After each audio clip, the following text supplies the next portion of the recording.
إن الحمد لله نحمده ونستعينه ونستغفره ونعوذ بالله من شرور أنفسنا ومن سيئات أعمالنا. من يهدي الله فلا مضل له ومن يضلل فلا هادي له، ونشهد أن لا إله إلا الله وأشهد أن محمدا عبده ورسوله. رب اشرح لي صدري ويسر لي أمري واحلل عقدة من لساني ويفقهوا قولي. يا أيها الذين آمنوا اتقوا الله حق تقاته ولا تموتن إلا وأنتم مسلمون. يا أيها الناس اتقوا ربكم الذي خلقكم من نفس واحدة وخلق منها زوجها وبث منهما رجالا كثيرا ونساء واتقوا الله الذي تساءلون به والأرحام إن الله كان عليكم رقيبا.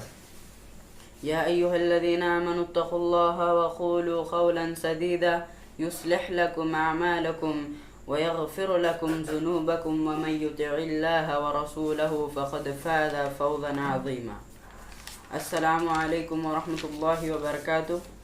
آج میں آپ حضرات کے سامنے نماز کے تعلق سے مختصر سی بات رکھوں گا اور 7 پوائنٹ میں نے بنایا ہوں.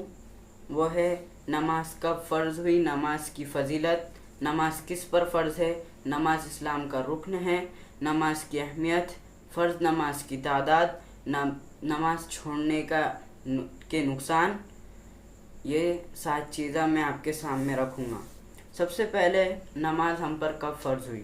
نماز ہم پر معراج کی رات میں محمد صلی اللہ علیہ وسلم کو تحفے کے طور پر دی گئی، ایز اے گفٹ دی گئی، اور تمام مومن پر یہ فرض ہے، اور جو مسلمان ہیں ان پر یہ فرض ہے. اور اس کی تعداد، فرض نماز کی تعداد 5 ٹائم ہے، 5 ٹائمز ہم پر یہ نماز فرض ہے. نماز سے انسانی نفس کا تزکیہ ہوتا ہے. انسان اس کے ذریعے سے بندہ دنیا میں اللہ سبحانہ تعالیٰ کے ساتھ مناجات اور آخرت میں اس کے قریب کا اہل قرار پاتا ہے. نماز بے حیائی اور منکرات سے دور کرتی ہے. نماز بے حیائی سے ہمیں دور کرتی ہے. اب ہم دیکھیں گے فضیلت نماز.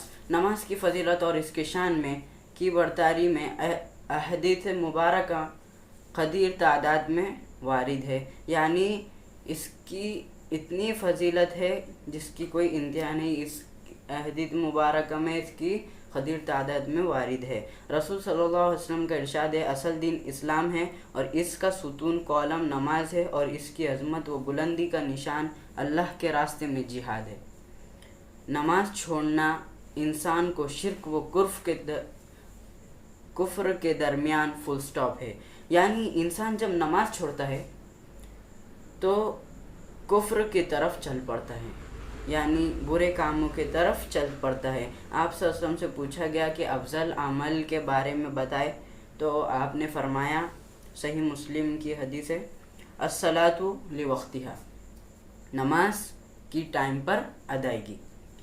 آپ صلی اللہ علیہ وسلم نے فرمایا ایک حدیث میں، اسی تعلق سے ایک حدیث میں آپ صلی اللہ علیہ وسلم نے فرمایا، صحیح مسلم کی حدیث ہے، آپ صلی اللہ علیہ وسلم نے فرمایا، 5 نمازوں کی مثال اس میٹھی اور گہری نہر ہے جو تم میں سے کسی کے دروازے کے پاس سے گزر رہی ہو.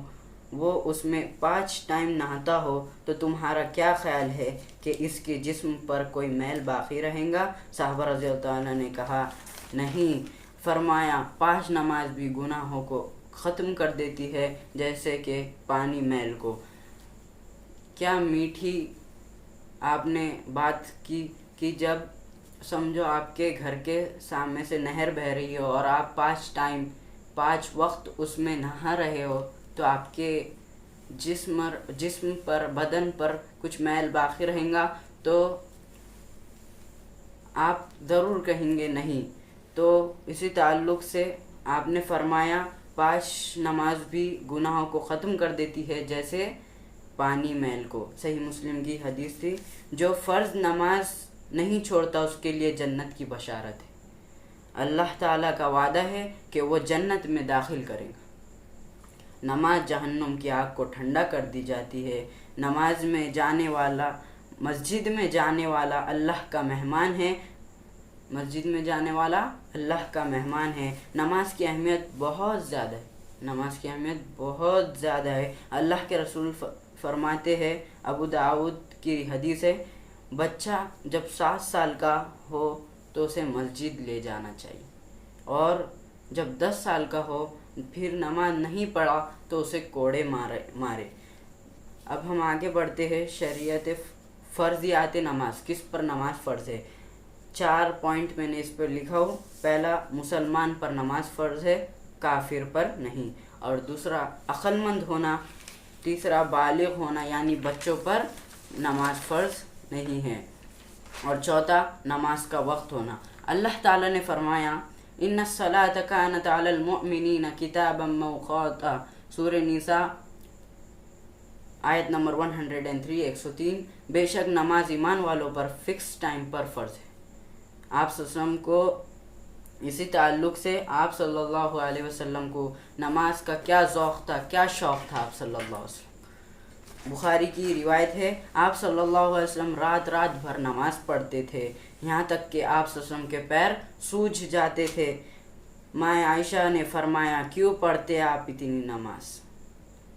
آپ کی تو مغفرت کر دی گئی ہے، اللہ نے آپ کو بخش دیا ہے، آپ اتنی نماز کیوں پڑھتے ہیں؟ تو آپ صلی اللہ علیہ وسلم نے کیا فرمایا کہ میں اللہ کا شکر گزار بندہ نہ بنوں؟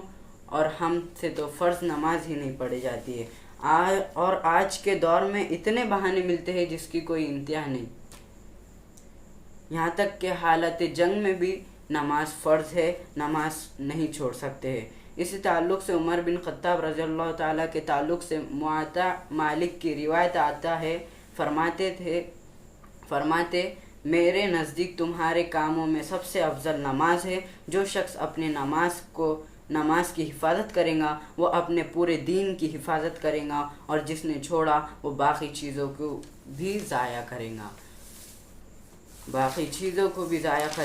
اور اسی تعلق سے اسماعیل علیہ السلام کے تعلق سے آتا ہے، سورہ نمبر 19 آیت نمبر 55، اور اسماعیل علیہ السلام حکم دیا کرتے تھے اپنے اہل و عیال کو زکوٰۃ کا، نماز کا، اور وہ اپنے رب کے نزدیک بڑے پسندیدہ تھے۔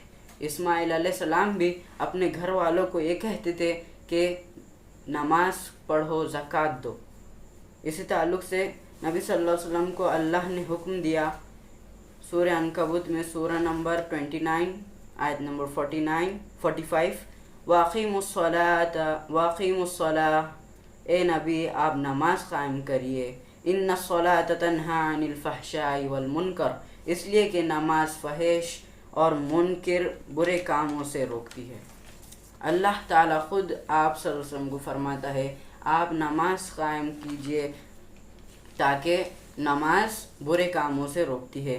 جامع ترمذی کی روایت ہے، آپ صلی اللہ علیہ وسلم فرمایا معاذ بن جبل اس کے راوی ہے، آپ صلی اللہ علیہ وسلم نے مجھ سے کہا، کیا میں تجھے اسلام کا سر، اس کا ستون، اس کی چوٹی نہ بتا دوں؟ تو آپ تو کہا، بالکل بتا دیجئے۔ دین اسلام کا سر اللہ اور اس کے رسول کو مان لینا ہے، پھر فرمایا اس کا ستون نماز ہے اور اس کی چوٹی جہاد ہے۔ اس کا ستون نماز ہے۔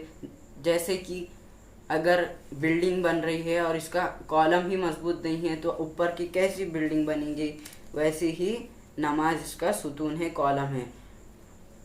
اسی طرح بخاری کی روایت ہے، آپ صلی اللہ علیہ وسلم نے فرمایا اور کہا، یقیناً جو شخص نماز کے لیے کھڑا ہوتا ہے تو گویا وہ اپنے رب سے بات چیت کر رہا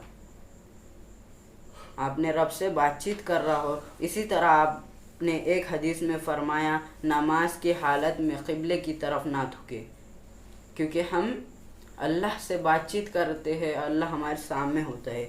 آپ صلی اللہ علیہ وسلم نے فرمایا، بندہ حالت سجدے میں اللہ سے سب سے نزدیک ہوتا ہے۔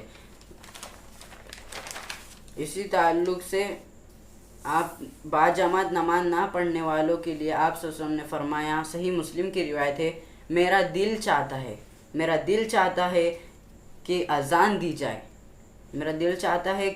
دی جائے اور کسی کو آگے کھڑا کر دوں اور میں کچھ لوگوں کو لے کر لکڑیاں جمع کروں۔ آپ صلی اللہ علیہ وسلم نے کیا فرمایا؟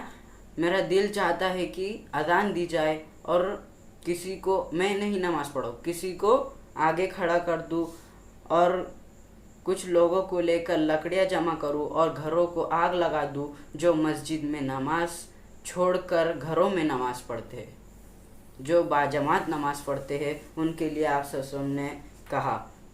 اب میں آپ کے سامنے کچھ فائدے اور نقصانات رکھتا ہوں۔ پہلے تو فائدے رکھتا ہوں۔ نماز رزق آنے کا ذریعہ ہے، پریشانی سے نجات دیتی ہے، نجات دینے کی چیز ہے، جسم میں نشاط پیدا ہوتی ہے، دل کو منور کرنے والی چیز ہے، عذاب الہی سے حفاظت کرنے کا سبب ہے، شیطان سے دوری رکھتا ہے، صحت اچھی رہتی ہے، بیماری کو دور کرتی ہے، چہرے کو روشن کرتی ہے، جماعت کی نماز جنت کی کنجی ہے۔ یہ چند فائدے تھے۔ اب میں آپ کے سامنے کچھ نقصانات رکھتا ہوں۔ نماز چھوڑنا کفر ہے، شرک ہے، نماز چھوڑنا والا دین اور ایمان میں باقی نہیں رہتا، بے نمازی فاسق اور فاجر ہوتا ہے، بے نمازی شیطان کا بندہ ہوتا ہے، نماز ترک کرنے والا جہنم میں جائے گا۔ یہ کچھ نقصانات تھے جو نماز چھوڑنے کے وجہ سے ہوتے ہیں، اور کچھ فائدے تھے۔ وآخر الدعوانا ان الحمد للہ رب العالمین۔